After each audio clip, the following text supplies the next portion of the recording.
But if you're a developer Googling around or you're on Stack Overflow, it's quite hard to find what you're looking for because you're phrasing it in your language, development language. I want to specify CPU, I want to specify memory. The actual searches you need be quite ops focused. Hi, you're listening to The Secure Developer. It's part of the DevSecOn community, a platform for developers, operators, and security people to share their views and practices on DevSecOps, Dev and Sec collaboration, cloud security, and more. Check out devsecon.com to join the community and find other great resources. This podcast is sponsored by Snyk. Snyk is a dev-first security company, helping companies fix vulnerabilities in their open source components and containers without slowing down development. To learn more, visit snyk.io. SNYK.io.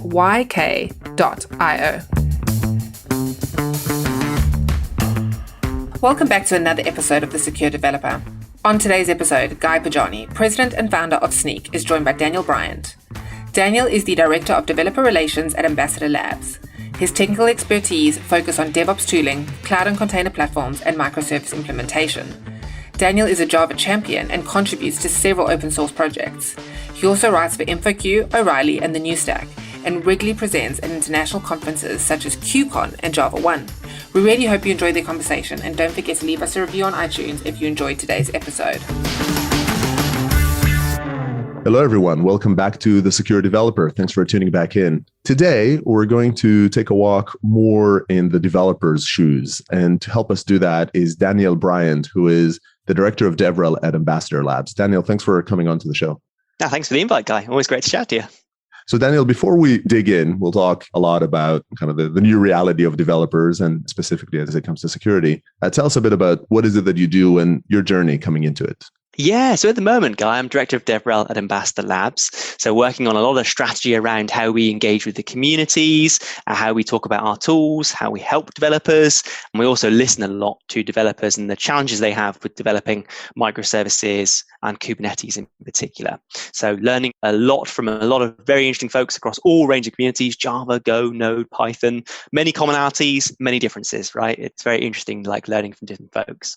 My background, I like to say my native programming language is Java. I've done Go and JavaScript over the years, but Java was, I cut my teeth at college, university on Java, and it was the first commercial language I used. So I actually started as an academic. I did a PhD. I don't talk about this that much, but I did a PhD in AI. I wanted to be a lecturer. But I discovered, that is one of my sort of random facts, but I discovered halfway through the studies that I was doing some moonlighting Java development and web development, and I really enjoyed the practical side of the work. So I finished the PhD, but I moved into more software engineering. So I worked from everything from the UK government to small startups. I was consulting in London for a while with an awesome company called Open Credo, still going strong. And I got to see all sort of walks of life there. I worked with financial companies, I worked with e-commerce companies, and I worked with some amazing people, both at the company there and also all the engineers I got to see on my consulting travels. So one of my strengths I sort of understood over the years was the ability to bridge between the super techie folks and the other folks, stakeholders, customers, developers, end users. And that's led me more into the role I'm doing at Ambassador Labs now, being the bridge. We are very much engaging with developers, but perhaps they don't know Kubernetes super well. Perhaps they don't think about security. They don't think about observability. They don't think about testability. And my role is partly sort of meeting them where they're at and bringing them along on the journey with all the experience I've had doing all this stuff in the past. Yeah, super interesting, and a problem that is more relevant than ever. Just for context for folks, can you tell us a bit about Ambassador Labs, just to again relate? You're talking about stuff that you do in your day to day. What's the context here? Yeah, we are focused on minimizing friction for developers to deliver value. And bold statement, but we recognize a lot of folks are modularizing their architecture these days. They're moving to microservices, all these good things. They're moving to platforms or foundations of platforms like Kubernetes. Now, Kubernetes is a fantastic foundation. I chose that word deliberately there. It's not a fully functioning platform like you may see with Heroku or Cloud Foundry.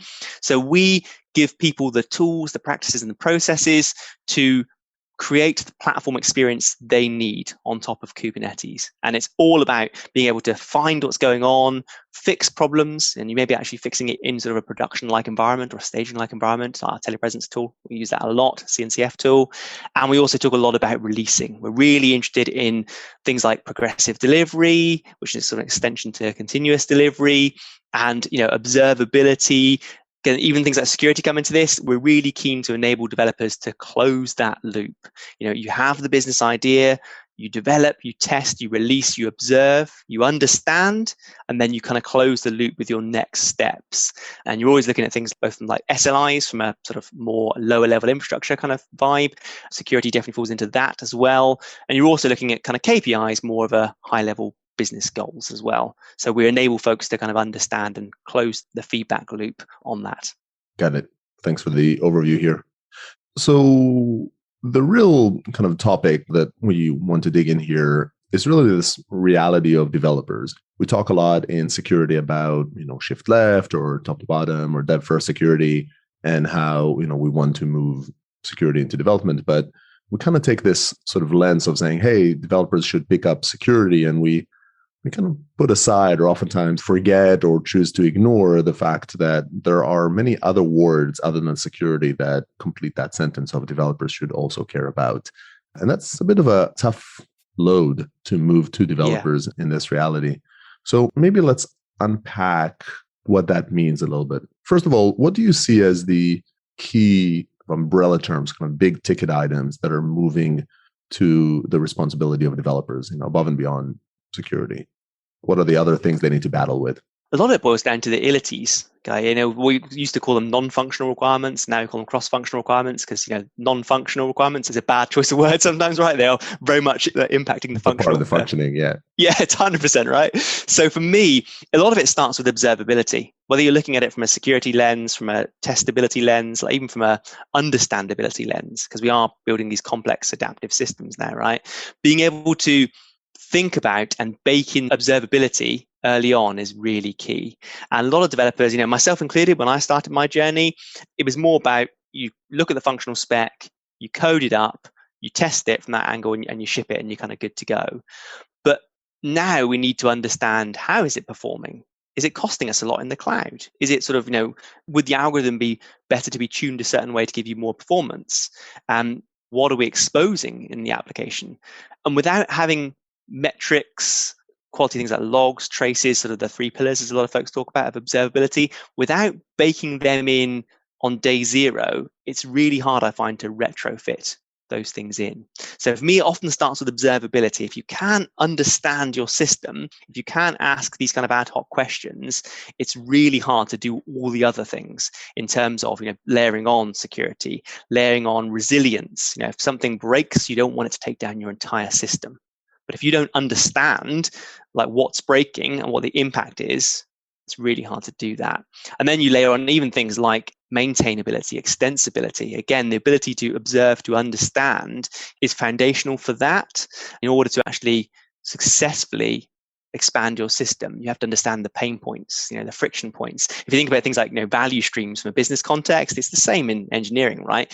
I've worked in a few systems where we were tweaking the system to be more performant, and we didn't actually know if we were tackling the bottleneck, right? It's really ironic looking back on it why we did it, but now I would say, right, let's run lots of tests, understand where the bottlenecks are, understand where the problems are, and fix that thing first. But I've definitely worked on a few teams where we guessed at where the problems were and we dove in, and we sometimes fixed it, but we sometimes didn't. Yeah, I've had my creates flashbacks to the world of Purify and Quantify, from the early days, where I spent a decent amount of time there trying to understand memory allocation or speed. I never really kind of applied the term observability to it, but really that's what was lacking there, which is we had these tools and we just didn't know where the time was going or where the memory was going, a lot of it. So I guess if I echo back, and I think I'll add a couple to your items, is there's kind of the testing or testability. Arguably, that's been the original requirement, or maybe the original requirement was to build functionality, and then testing is moving more and more into dev. Presumably, they were already responsible, developers were already responsible for building. something that Yes. functions correctly, but the process of testing it is probably the first thing that sort of moved. Maybe that's an agile movement shift, so maybe kind of predates. And then you're adding observability as an underpinning to what we talked about, resilience, and we mentioned performance. So I think those are good ones. And they're all related to security, but they're not the same. So security is clearly on the list. I guess two others that I would add. One is probably a bit more niche, but it's accessibility. Yeah, interesting. Yes. And I guess it shouldn't be niche, but it's just not as big an industry. And so it probably doesn't come up. But maybe an interesting one is privacy. We didn't touch on this too much, but you also play a role in InfoQ and QCon. Yeah. And so I'm kind of tapping a bit also into your view of what you see submitted there and what you see discussed. How much have you sort of seen privacy rise in terms of like a developer oriented or developer first privacy, or, the requirement for developers to care about privacy needs? Yeah, that's a great question, Guy. I've definitely seen it sort of from a couple of angles with the QCon conferences for sure.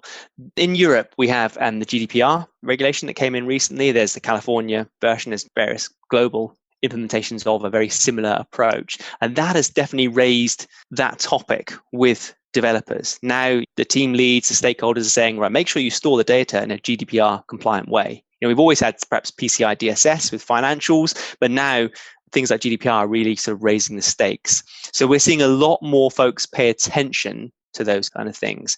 And I think the second thing I'd say as well is more from an ethics standpoint. We're seeing increasingly, with machine learning in particular, right? Encoding bias in algorithms, these kind of things, and just how you're exposing data and whether folks can actually sort of join the dots on some of the data.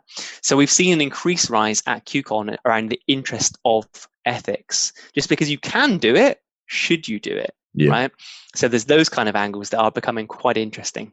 I actually wrote ethics right after privacy here in my notes, which I agree. It's a hot topic that is largely driven just by the power of tech versus, necessarily the development processes. But again, decisions are being made at development time. And so that's the time to consider it, because later on, just like any one of the problems we talked about, it is more expensive to address it. 100%. So we have this sort of long list of requirements, if you will, or sort of, full-on spaces. How do we start? What would you say are the building stones to allow a dev team to be able to tackle any one of these? What do we need to provide a dev team to do so successfully? Yeah, another great question, Guy. And I think it's often two-pronged, right? There's the education piece. We need to work with our engineering teams or anyone just to upskill and raise awareness. It's the unknown unknowns that always get you kind of thing. Perhaps some education really helps with that. And then it's providing tooling to support this. And I think a lot of what we see around modern tooling is this notion of self-service.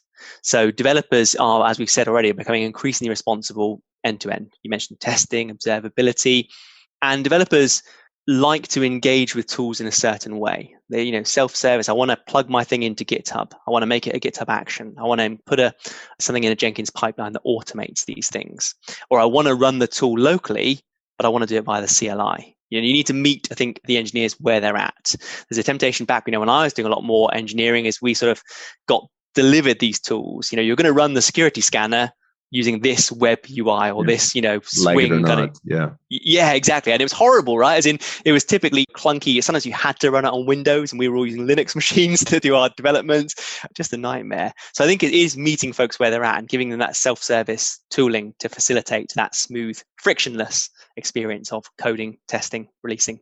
Yeah, I think those are really, really good kind of guidelines around meeting them where they are. And I think meeting them where they are is not just a technical statement, right? It's also almost a mindset element, right? Meet them where they are also means acknowledging, heck, for starters, what we just talked about, which is they have a bunch of these other requirements in front of them.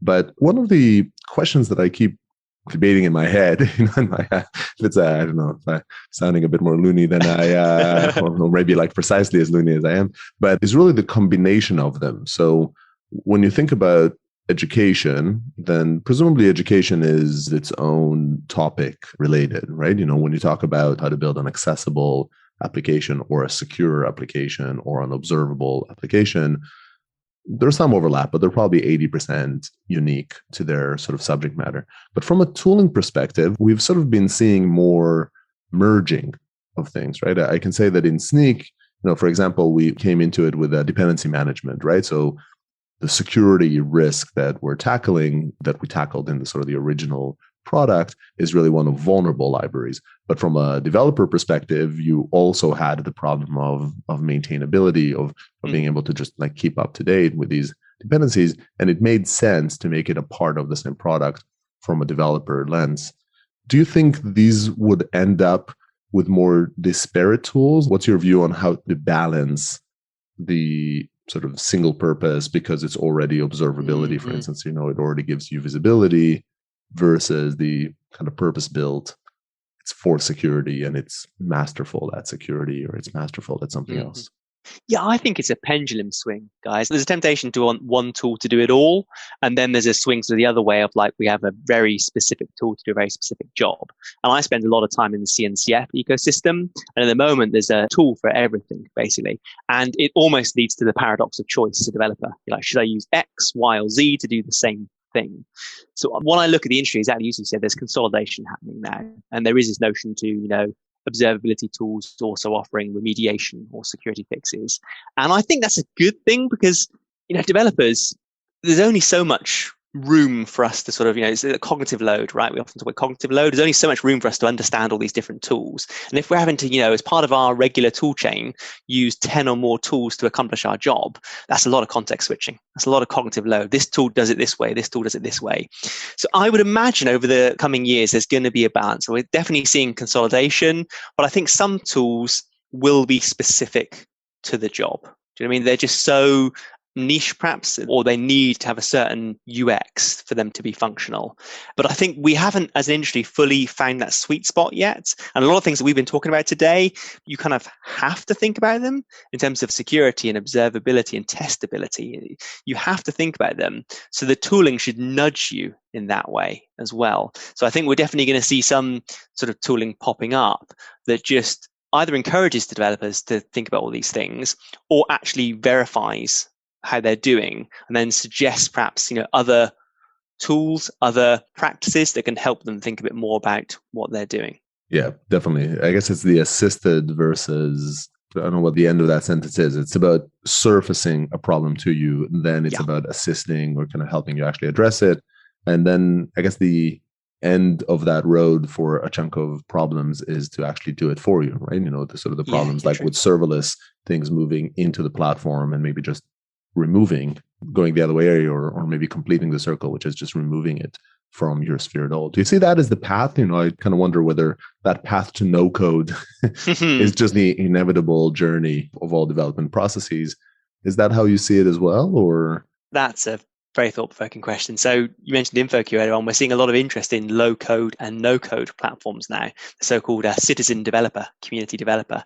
I'm personally fascinated by it. I've seen low-code, no-code tools throughout my 20-year career, if I'm being honest, sort of business process modeling tools and other things, which, I've still got the scars from some of those, right? I do think we're going to see a lot more adoption of those low-code and no-code tools. But I also think there's going to be a whole long tail of different options, right? I don't see VMs disappearing overnight in the classic software development process, even kind of classic Scrum type processes or even waterfall processes. I don't see serverless being the panacea for everything. I don't see no code being panacea. I think we will get clearer abstractions and also clearer value props for each of those things. At the moment, there's a temptation to say, serverless solves all the ills of having to run Kubernetes, for example. But you're making that trade-off, right? As in, if you're running on a serverless platform, you're sort of trading off the running and the configurability of that platform to the vendor. You're happy to say, hey, you run it as good as you can for me. I'll just put the code on top and run that. And that's a nice trade-off, right? Because often the vendors do look after all the illities we've talked about by doing that. And low code is even more, right? It's just kind of we're knitting things together from pre-configured options, and all the illities are done for us. We assume the platform's going to do those. But you always have this long tail of existing systems. Some folks, rightly or wrongly, think they're unique, so they want to build their own bespoke solutions. And sometimes this is true, right?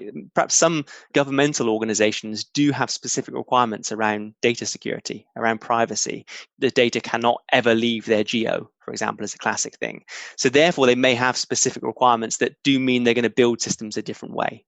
So I think we're always going to see a gamut. And I think the end of the spectrum around low code and serverless is still quite young, and it's going to get a bit more refined. But I think for the career you and I have in the future, we'll always be dealing with some form of Kubernetes or VMs or whatever. Yeah, even though they may be very abstracted, there'll be something like that running in the background. Yeah, I think technologies just never die. They, Yes. they take a long time to support. I mean, it's interesting. What you're describing is the pros and cons of constraints, right? The more constrained to the system, the more the system or the platform can do stuff for you. Assuming it does it well, then it removes a need from you. But the more freedom you have, then the more opportunities you have to shoot yourself in the foot. So Yes. Serverless is an interesting one because, I talk a lot about serverless security, and serverless is, on one hand, take something simple like server patching, like operating system patching. That problem goes away. You're running a serverless system. Someone else is managing the servers for you, including the patching of them. It literally is a full security concern layer, just gets moved onto the platform. Nice. At the same time, serverless didn't constrain your use of libraries. And so the same risk exists within the libraries. And lo and behold, it's been multiplied because with serverless now you're going to deploy 10 times as many functions as you would have containers. So suddenly the risk of a binary in your operating system being unpatched and being vulnerable, that went away. But the risk of an unpatched library in your code is now multiplied tenfold. The likelihood that you would have it, because there's nothing else that helps you. You still need to build a process around it. And so it's every one of these things kind of, closes one door and open another. But I do think, I guess my view of the low code is that it is a trajectory and that it'll be helpful for us. Increasingly, I think there are lessons to learn from the no code, low code coming from the other side of the continuum about how do we simplify developers' lives, right? How do we take practices that they have over there?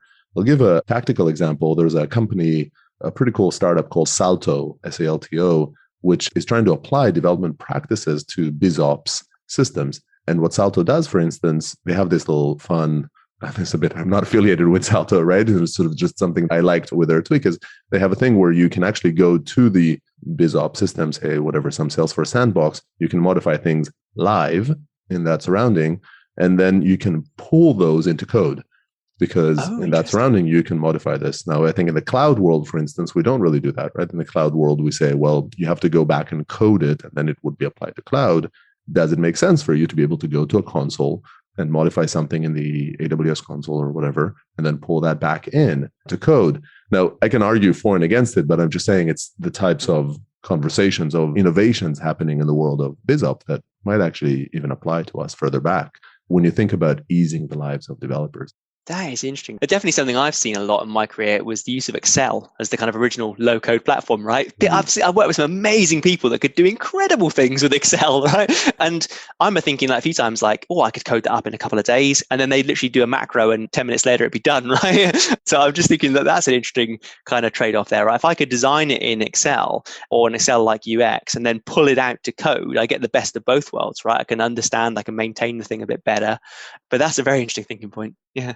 So let's maybe talk a little bit about removing obstacles. So we have developers, we need to educate them about these challenges, and we need to equip with relevant tools.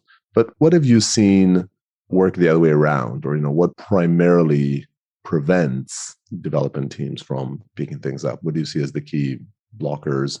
And feel free, I don't know, you can live in the world of Kubernetes and complexity. So maybe even if we even use that as a case study and say, when you look at developers needing to understand Kubernetes, needing to adapt their work to work in a Kubernetes surrounding, what are the biggest obstacles or problems, things developers are having a hard time embracing, and why? Yeah, I think in the Kubernetes space specifically, and then these are definitely sort of personal views on that, because really the community around Kubernetes is just fantastic. It is quite an ops-focused community, though. So a lot of tooling being built is fantastic, but I notice when I'm learning it and I pop along to GitHub or I brew install something, I have to switch my ops brain on. I'm like, what's this thing doing? Oh, it's doing this. How's it doing that? And then I find myself, when I'm chatting to my developer friends, sort of reverse engineering what I understood through the ops lens to say, here's the problem space it's operating in, here's the benefits, and here's how you use it. So I definitely see a lot of companies, it's what we're doing in Ambassador Labs, right? Shameless plug, but we are making it easy for developers to get all the advantages of a platform like Kubernetes. So I think that is one of the key blockers. And it's a fair blocker, right? Because Kubernetes has come from the ops perspective. You are orchestrating containers. You are doing a fantastic job on ephemeral hardware and all these kind of good things. But developers have different goals in mind. I want to deploy my app super easy. I want to give some rough specifications of CPU, memory, sandbox capabilities, that kind of thing. And I want to be informed of what's going on there. Well, those are sort of very different goals than, like, you can almost imagine the ops responsibilities behind them. But if you're a developer Googling around or you're on Stack Overflow, it's quite hard to find what you're looking for because you're phrasing it in your language, development language. I want to specify CPU, I want to specify memory. And then the actual searches you need be quite ops focused. I want to specify policies. I want to do resource constraints, quotas. And I think we are seeing this sort of bleed through of language now, whereas the more ops focused developers are taking this stuff on board, but it's a whole, 95% of developers just want to write code and deliver value in a safe and effective way. And I think that one of the key blockers in the cloud and space in general is there's so much to learn before you can do that, right? It's fascinating to hear you say that, because oftentimes in security, we talk about DevOps as the role model of somewhere that, it's been done right. But I agree with you, which is, a lot of elements in ops are still very opsy in kind of this world of DevOps. So they are probably more developer friendly than most of their sort of security peers, but there's still sort of a long way to go around really kind of rethinking, I guess, at any one of these problems. Maybe if I generalize a bit the sort of the practice and how we can tackle these concerns, that we need to kind of go back to first principles and say, well, if I'm a developer and I'm now being tasked with a new field of responsibility, can we start by saying, what is a developer first X here? Yeah. What do we need to do it?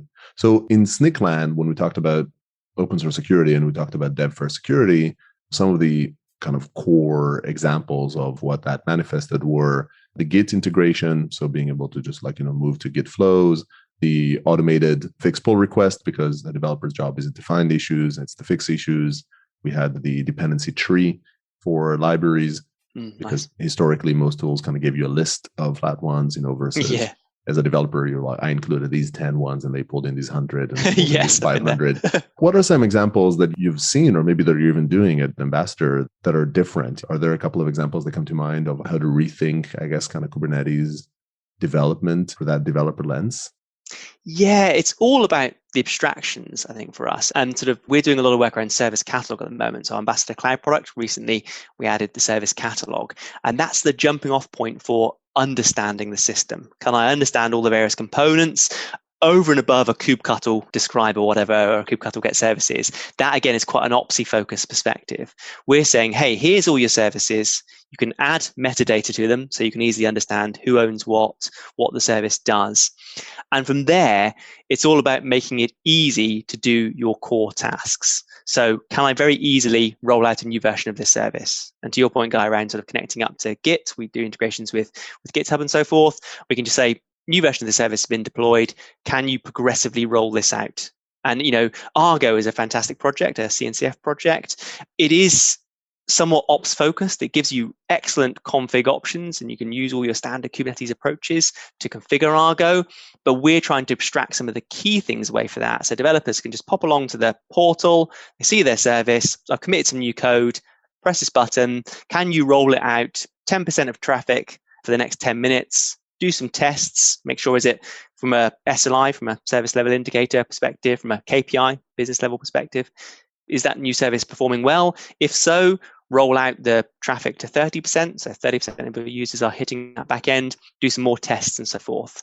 The abstraction points there, rather than having to learn lots of Kubernetes YAML, like if you're in the Kubernetes space, to love and hate YAML, right? Not all developers want to do that. Yeah. So we're trying to make, yes, you always pop the escape hatch, right, and have a look at some of the Kubernetes config, but your core tasks, such as releasing and even things like debugging, we're doing a lot of integrations with our CNCF tool, telepresence, making it easy for folks to go, here's the problem service, going to defined, quickly fix the problem, quickly test it, get those fast feedback loops going on, and then release in a controlled fashion. Now that is the key things back, from my sort of early Java monolith days, it was a binary release, right? You simply deployed and released it at one time, and it's very tempting to do that into the Kubernetes land. So we're making it as easy for folks as possible. And I think you'll see that just in general, there is a big push towards providing these key platform abstractions that every developer wants on top of Kubernetes. And we're trying to make it as easy for folks to adopt, understand, and use those abstractions. Yeah, definitely interesting. And it's almost, I'm probably overstretching it a little bit, but you can separate the notion of DevOps as in operators working as developers, which implies, a lot of the tools in the space have become development tools. They're software driven. They work off Git. They do all of those, from saying, can I have a non-ops developer, not a DevOps person, not a person that ops is their primary identity, be able to operate successfully on their own? And in some areas, I think we've successfully done so, right? With PagerDuty and the whole kind of sure. being on call, many aspects of observability. I think New Relic was probably more designed for developers, at least originally, Agreed. than it was for operators. So while it's an observability play, and I think a lot of the industry that followed, maybe Datadog was even better for ops. It could be that New Relic actually jumped a couple of steps too far ahead. Interesting. Yeah. So it's interesting to think about it. But it's just the separation between dev tooling and an app developer. We almost need a different name for it, right? We need an app developer versus an ops developer. But now you mention it, Guy, there is some interesting work going on with the OAM spec. I don't know if you bumped into that. I think Open Application Model and Microsoft are doing a lot of work in this space. And it's and Crossplane. I bump into the Crossplane folks quite a lot. And they are talking about 3 core personas. And off the top of my head, I can't think of the exact names, but they are talking more about sort of app developers, platform folks, and then infrastructure folks. So there's a delineation between the infrastructure are kind of literally assembling the platform. The platform folks are tailoring the platform to the development experience. And the app developers, to your point, simply care about releasing their apps. So I'm following the OAM spec quite closely. There's a lot of interesting work in that space. And I think just the conversation we've had, we're leaning in towards that. I think many other folks are coming together on that terminology too. Yeah, of course. Much smart. Always smarter people around thinking about these things long before you raise them. So maybe let's spend a couple of minutes on Indeed community. Use this a bit as a good segue. So a part of having developers tackle any new space is really around having the community around them start educating, right? You can expect developers to start going to a security conference and an ops conference and a privacy conference, etc. How much of that type of change have you seen when you look at, if we use QCon as an example and you contrast 5 years back versus today? Are you seeing a significant difference in the topics that come up? Do you see these new areas of responsibility rising in prominence in the talks and the conversations in those events and communities? I'm seeing sort of 2 broadly interesting things. The security track, we've always run a security track at QCon because we realize the importance of these things. But the popularity is increasing. We've had to move it to bigger rooms. When we were doing in-person events, we've had to move security to bigger rooms. And the level of engagement around this has gotten better. More folks provide comments. And generally, the security track attracts a certain kind of person, and they give very constructive feedback. Like this, often the security talks perform very well. A lot of the speakers sort of know the audience and vice versa. They listen to the feedback from the audience, and each year it gets better and better. So I'd say that from a pure security track point of view, it's becoming more popular. There's definitely a dive into the deeper level of security now. I think we're definitely seeing that in security tracks. But the interesting kind of counterbalance to that is we're seeing security mentioned in all the other tracks, right? So the architectures you've always wondered about is our marquee track, where we look at the architecture of Netflix, we look at the architecture of a lot of the unicorns, Google, Amazon, or whatever. And now you always hear a reference to security. You hear a reference to observability too. And to your point, Guy, you hear often references for testability too. Like the Amazon folks, they've got the builders library they're talking about at the moment. They've got a fantastic resource online. We've seen them talk at conferences too. But if you look now, it's not just about the boxes and arrows when they talk about architecture. It's not just like we designed a system like this. They're saying these are the constraints. These are the requirements. We had a zero trust architecture because we recognized that threats are coming from everywhere. We baked observability in from day 0 because we realized, we needed to understand these kind of things. And it's popping up even in other tracks. There's the microservices track, often mentions security, even the culture and methods type tracks. There are historically more human focused tracks. How you integrate DevSecOps. We've had some fantastic talks around, is it really DevOps and security? Is it DevSecOps? Is it all together? And how do you encourage leaders to think about these things? How do you sort of like, the agile coaches are getting people to think a lot more holistically now, and thinking holistically, thinking in terms of systems, a lot of system level thinking. Security is a big part of that, right? Observability, testability, big parts of these things. So I think there's a notion of some of the tracks becoming more specialized, but a lot of these things we've been talking about today are bleeding into all the other tracks too. Yeah, I think probably that latter, like the security track is important, but it's almost the conference organizer's decision. You can be mindful of it versus a community indicator. And the presence of a topic as part of the existing tracks is probably even more of an indicator of true community engagement and appetite to say, yes, well, when I'm talking about this, I need to address this. This has been a conversation I really enjoyed about the new reality, for developers, and maybe some of the things we can do as an ecosystem. Maybe, if before I asked about 5 years forward, I'll ask you as a final question here to take out the crystal ball and look 5 years forward, not backward, I guess I asked before, and say, what do you think if you're in your position, trying to lead the community towards, I guess, dev first understandability, I think you called it, and such. Yeah. That's your reality today. Someone in your position, in your type of job in 5 years' time, what would be most different about their reality? Yeah, it's a great question, Guy.